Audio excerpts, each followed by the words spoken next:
YouTube, hi, we're back again with the Airbus A380.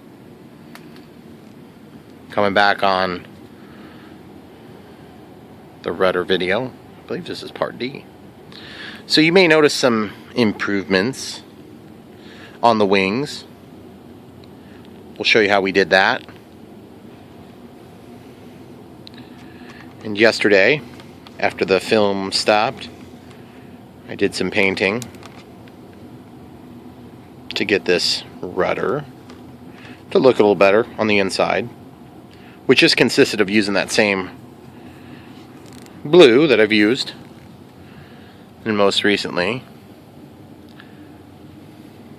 We got that decaled up, which you guys will see the making of pretty soon, and those are the decals waiting for the tail, but we got to get the rudder servo in there. And this is what it looked like before. And this said A-380, which I'm sure some people like. I don't. I think it looked dumb. And this says Airliner. Now I have a wing panel. Okay, so getting back to the point, and don't worry guys, you will see that video. It's going to happen. We've already got the video in the can. We're just waiting for one special part so we can get everything put together. Okay, so one other thing I did last night is I got one of these Debro rods ready to go. These mini nylon quick link with 12-inch 256 rod. Okay, I normally don't use this style of control adapter because I just use a wire. Well, the thing is, I like it because then I have an easier adjustment and I can hide it better than if I have a Z-bend in this environment. Okay. So without further ado, we're going to pick this up where we left it. Okay, so the color we were talking about is this Model Masters,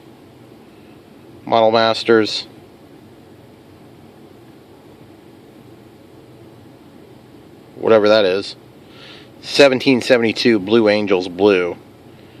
This is enamel paint, okay, and this is a 1/2 ounce size. So anyway, that was what we used to touch this up. Now you could have used the Cameo to cut some stuff, but we aren't going to do that on this for a variety of reasons, not the least of which is it's really hard to get the blue into there. And you'll notice I painted it really dark here, and then I just kind of swiped it on here. And that helped to kind of mimic the lighter blue. And it worked really nice. It was easy. Went together smoothly. Got a reasonable amount of throw on there. And so we're going to start cutting this in now. Alright, so I moved to a different spot.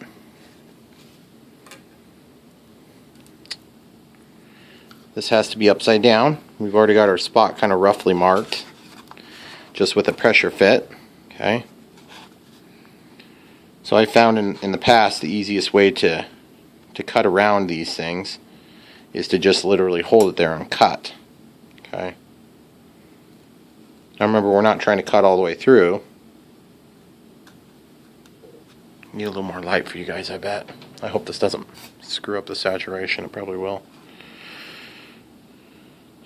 Now this is an extremely sharp X-Acto knife, so I'm actually going to have to be really careful about my cable. Okay. You see that? Jeez. It's stuck right in there.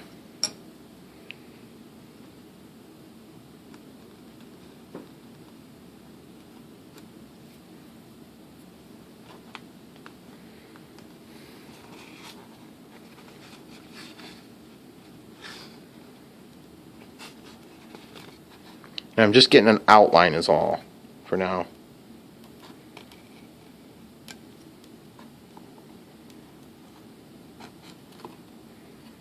Part of the reason I'm only getting an outline is because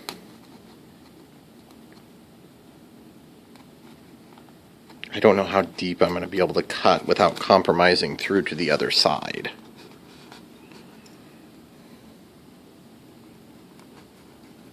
Okay, so now that we got that mark there, we can go ahead and you'll notice I've got tabs that are going to need to be cut in here.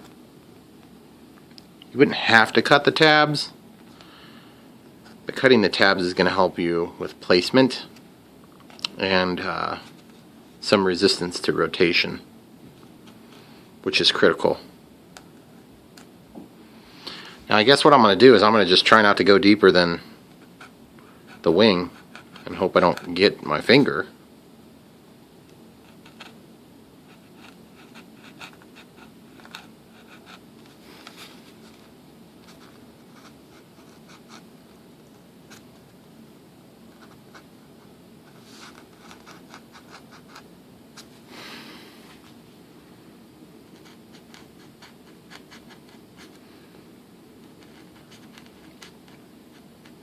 So I was pretty lucky. My wife helped me with these decals on this project.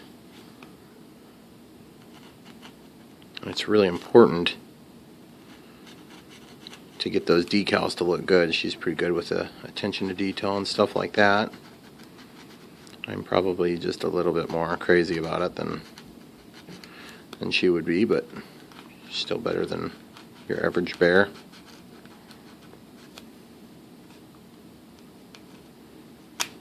Okay, so just dig that out. Dig that out. Now, there's easy ways to do this and hard ways to do this. My experience has typically been the easy way is to kind of cut like this and then cut the other way. But you don't end up with a nice plug. Well, if you need the plug, then you'd want to try to be more nice. But I don't really need the plug, so I'm just going to do it the easiest way.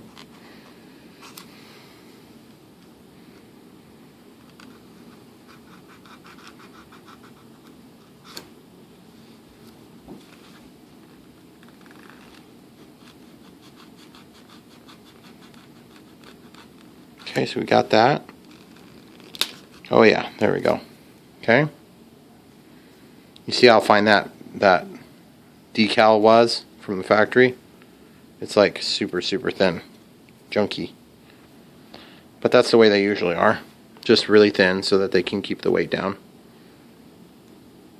I shouldn't say junky because they're not junky because they're thin. It's just...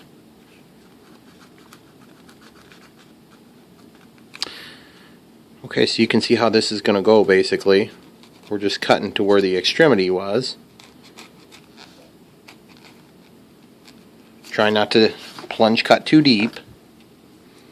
End up on the other side.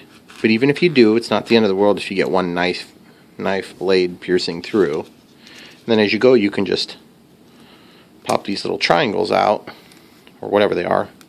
Trapezoids of some sort.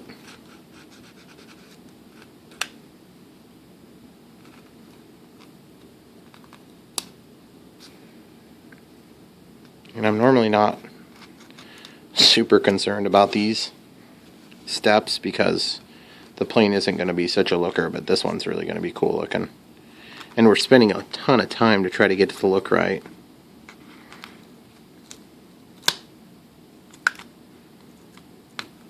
The decal shot off onto my finger.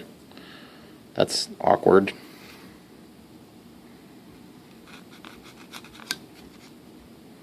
Okay, so now I'm going to show you the other tool I use for this that works really nicely. And it's right here. It's my bent blade, okay? So I will take and bend this periodically to different angles, okay? You can heat it, you can do it cold, it don't matter. If it breaks, just replace the blade. Okay? And this is my picking tool now.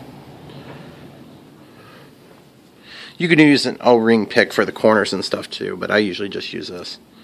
So now I can stick that in about the depth I want and then spin it. Now this blade isn't super sharp, so plan on being frustrated by it. You can just put a sharp blade in there.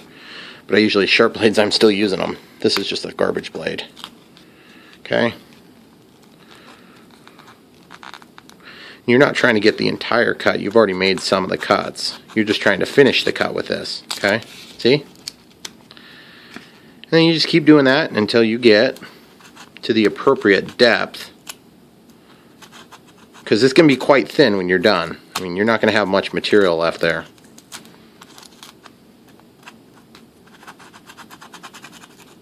Okay, so now that you get to an edge and you haven't cut deep enough, you can come back in and just slice it easily and carefully. And just peel it out. And you go like that until you have this all cleared out to the appropriate size. Now, we're not quite to the appropriate size yet. Our depth is not there yet. But we're close.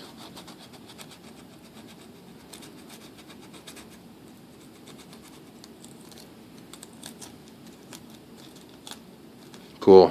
Okay, so we're getting really close here. So my next step is going to be to try to dry fit the servo into the pocket. This is where you hope you measured things right.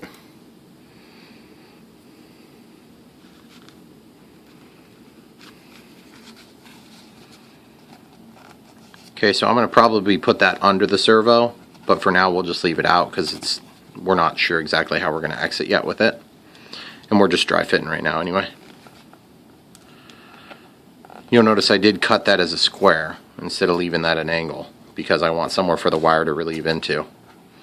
I don't want to damage the wire doing this, in other words.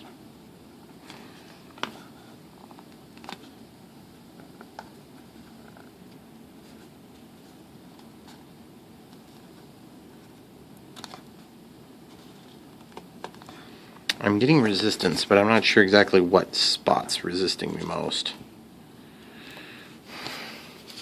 It's like I don't have enough depth. So the way I can do this is I can either heat this up and kind of spin it in circles and take big bites, or I can just do it cold and get a little bit more precision and control. And so for now we'll probably go for the precision and control. You see how I'm just walking it in a circle? Now you can also get these X-Acto. This is just a normal X-Acto number 11 blade. You can get those things with blades on the front too, which are nice, but I don't have a bunch of them, so I'm not going to waste a good blade for that.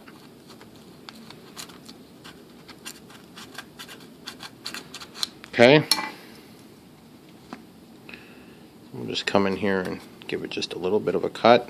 Just a little bit of a cut to release it from the edge.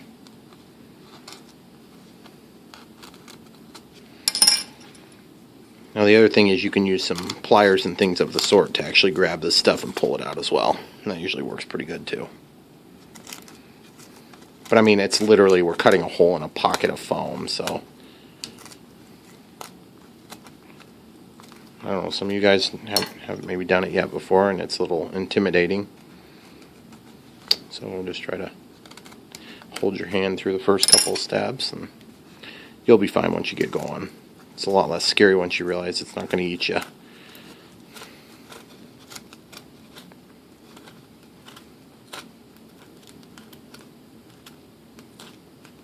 Awesome. A little bit staticky is keeping some of that foam in there right now. Okay, so that's a fairly clean cut, like cleaner than I usually do for stuff like this. Oh yeah, it's sinking down in a little bit better now. So I feel some resistance still, and I'm not sure if I just don't have it cut out enough or if I'm like hitting in one exact specific spot. You can see it's stuck out still, but I don't see it protruding through it all yet either. So we're just gonna keep pressing. Okay.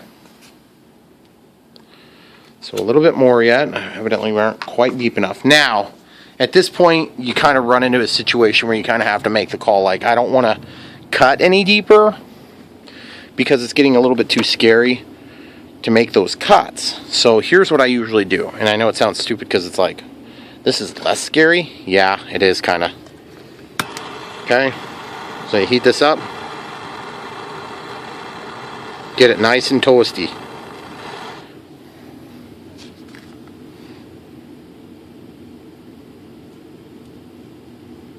Doesn't melt instantly, so you just take your time and you just kind of do this crosshatch pattern. Plus you can clean up the edges and stuff that you can't get easily with a knife. Okay? And just let it melt slowly.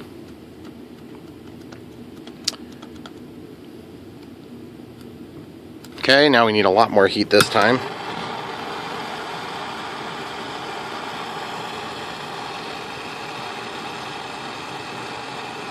When it looks like it's re-entering the atmosphere, that's what you want.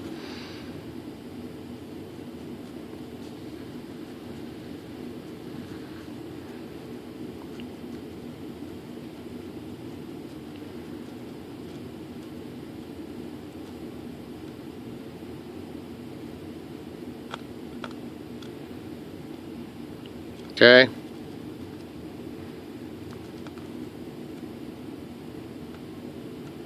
That might have been where we were fighting, because I just felt like it got a lot of extra depth.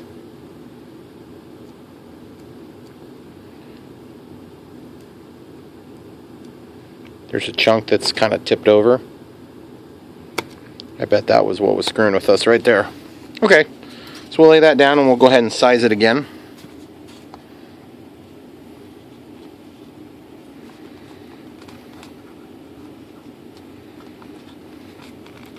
Oh yeah, that feels a little bit better. We still have a little bit of penetration out of the wing, so we got to go a little deeper. Haven't made it through on any spots yet, which is pretty good actually. Sometimes, you know, you'll just make it through a little bit. It's not the end of the world. Just have to cover it up with a little piece of tape or some vinyl or whatever. Okay, so re-entering the atmosphere again.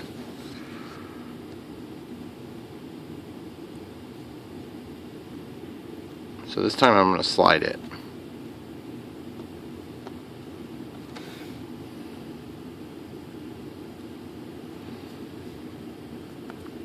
Now, one disadvantage to doing this method is you don't actually remove the material, you just make it, you compress the foam. So what that means is you have no weight savings from this, what would have been lost material. So anytime you're replacing material, you know, like with a servo, then you kind of save a little bit of that weight gain that you'd otherwise have. So that's nice. Careful where your hands are if you do this. You don't want to burn your hand. I would normally say that no plane project is worth an injury, but I don't know if I even agree with that, because it depends on how bad the injury is. It could be a minor injury, then it may be worth it. Guys, I'm just kidding, seriously.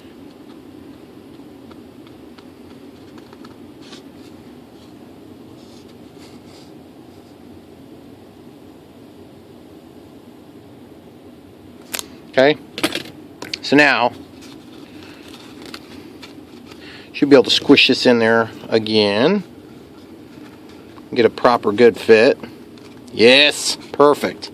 And that thing is going to receive the glue and just work really nice now. So now on this, when I'm done, I just need to cut a channel for my wire, okay? And it's totally flush. And I can cover this all up with one piece of blue vinyl, and I can literally cut a hole for where that's going to sweep.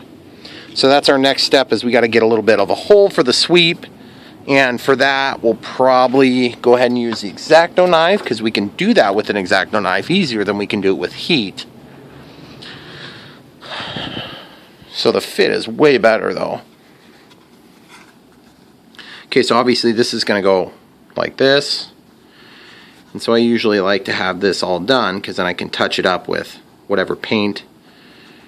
And what I do is I will take and cut. You see how the tip is sticking out next to the control arm? And I'll just go like this to the desirable angle. And then I'll just run this in at the desirable angle. And then I'll just flip that knife blade out. Okay? Then I can come back in and do the same thing. Get a nice clean cut. Remember, you need to leave room for the actual control adapters as well. Okay, and then pop it out just like that. You have a nice clean cut. Now that portion is going to be visible, so we'll probably end up having to paint that, unless we cut it smooth enough to where we can get away with the vinyl.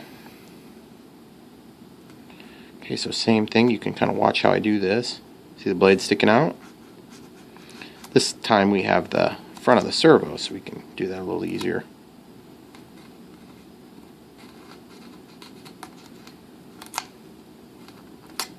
There it is.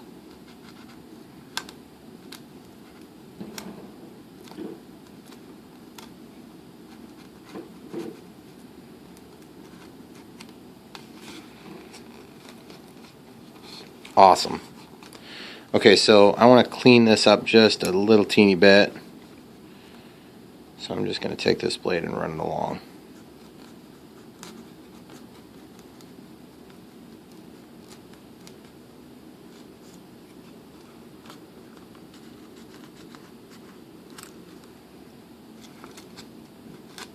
Okay, cool.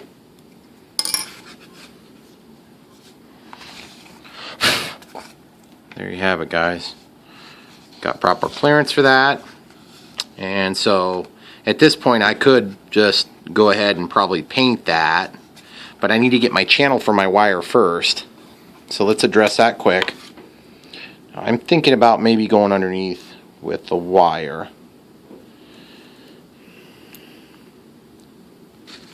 It's going to save a lot of length if I do that. But I got to stay in this little corner. Okay, you see that? Stay in the corner like that. And I would really like to keep this out of the blue. If I put it in the blue, I got to try to cover it somehow.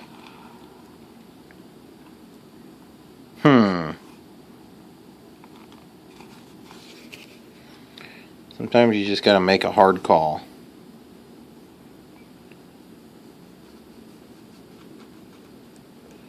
Okay, so you see what I've done? I'm making a channel, guys. This channel's at an angle, and that's intentional. Okay, you see what I'm going to do? Now I get to go open up the channel.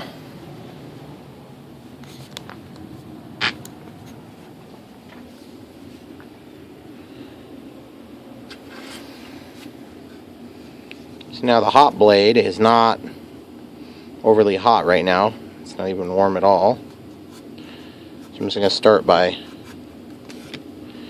kind of just working this channel to open it up a little teeny bit. Okay.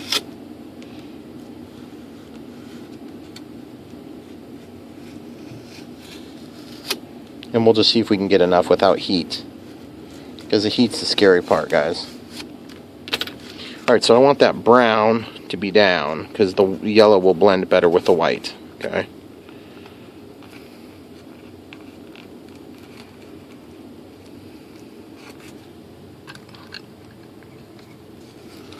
Okay, so here goes nothing. So now I just need to try to tuck that wire down in there. It's probably not going to cooperate very well. They never do the first time you get them started.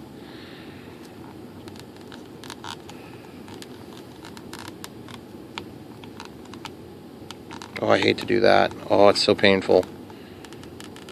I know it's damaging to the sheath of the individual cables there. Okay.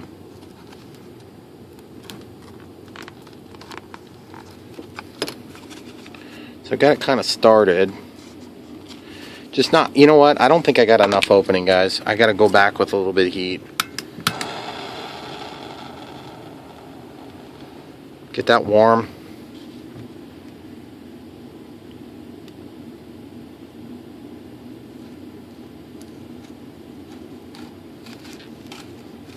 We're going to do that one more time. Get it a lot warmer. Like the surface of the planet. Re-entry.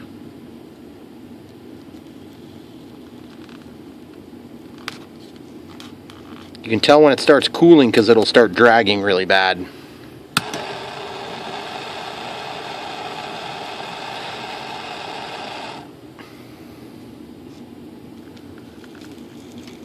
Yes, that's right, guys. You'll notice there is a little bit of a bend hook on the end of this. That's to open up down at the bottom. Also known as a happy accident from the last time I used it. Oh, that was bad. Dang it. I slipped. Okay, cool. So now we try again. See where I nicked it up, guys? That's not cool. I love how autofocus is always like looking back here like, oh, I bet he wants to show that. I'm thinking, no, autofocus, I'm not trying to show that at all. But thanks for thinking a lot.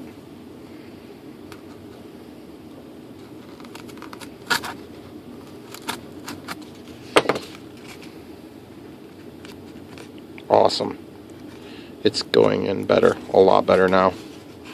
Oh yes, much better. So it goes without saying that the objective of having the yellow on the outside, of course, is it's not going to show up as much against the white. Now, if you were chasing it through the blue, you'd want the brown to be up because it would blend a little bit better with the blue. Just depends on which way you go with it. I think this is probably the better option.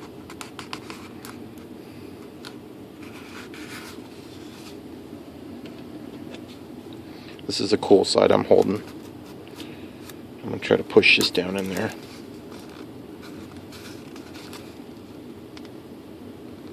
There we go. Finally, I get good penetration.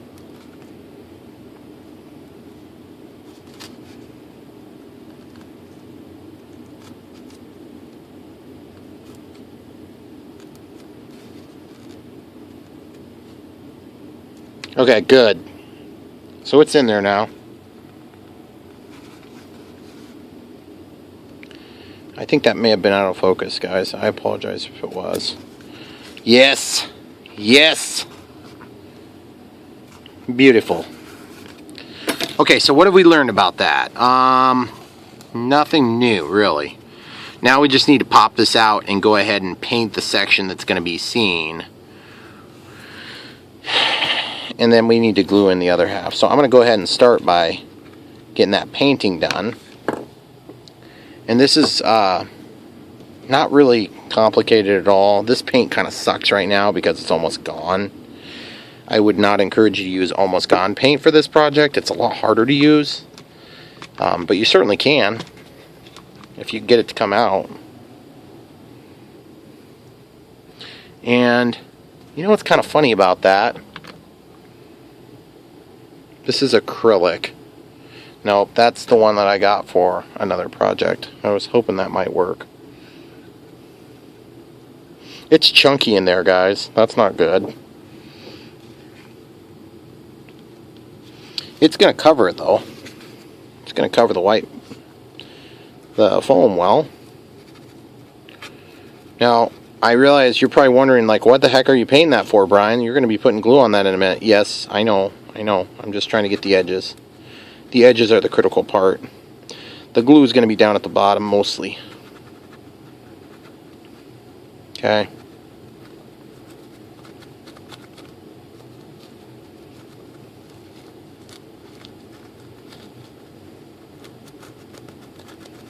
And that textured part's hard to paint, guys. It just doesn't like taking paint.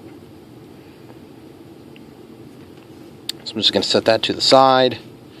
We're going to paint the wire. The wire is just going to drop down into the approximate location where we expect it to end up.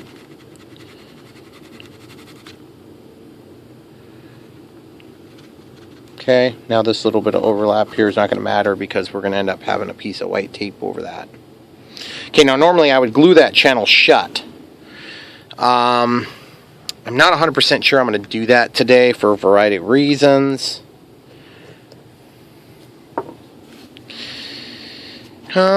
Except that we might. I'm going to use mucilage to put that in first. Then we'll go ahead and glue that if it's necessary. So we'll come back with the mucilage now. Mucilage. Okay.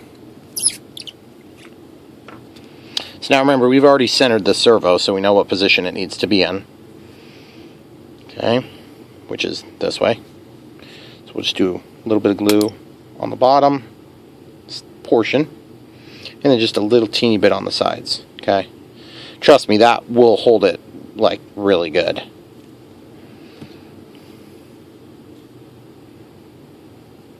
Okay, just going to tuck that servo cable down for looks reasons, that's all.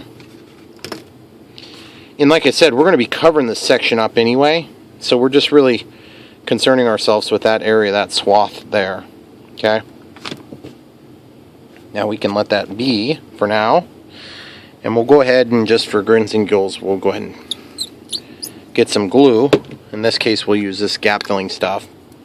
And we're going to need some kicker, but that paint's curing, so we'll have to be sparing with our kicker, okay? And I'll show you how to do that.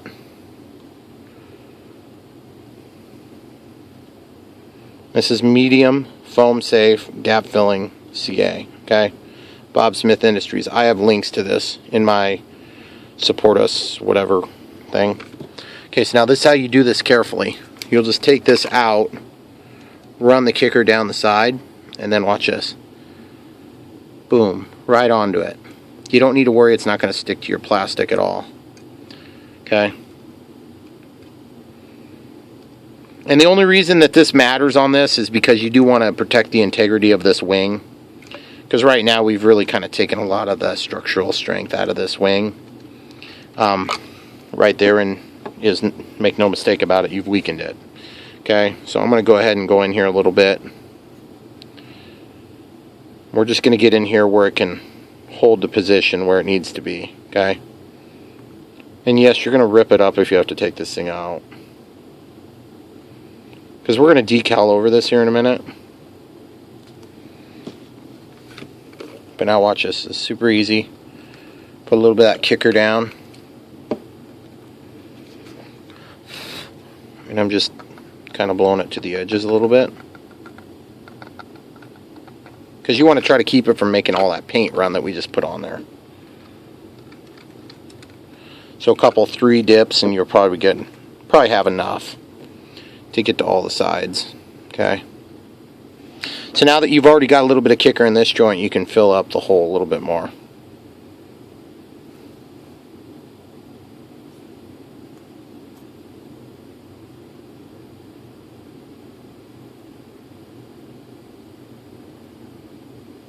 Remember, that's less for strength and more for kind of making this wing whole, you know what I mean? So the rationale behind the kicker is just to kind of make it happen, because I don't want to wait around and take 4 hours for all this stuff to dry. But then when we lay down our decal and stuff, it'll be good and set up and ready to go. Looks like it's time for a little bit new glue, eh?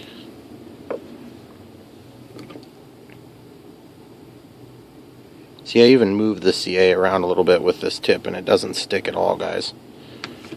See? Totally clean. Alright, without further ado, we'll be back for more.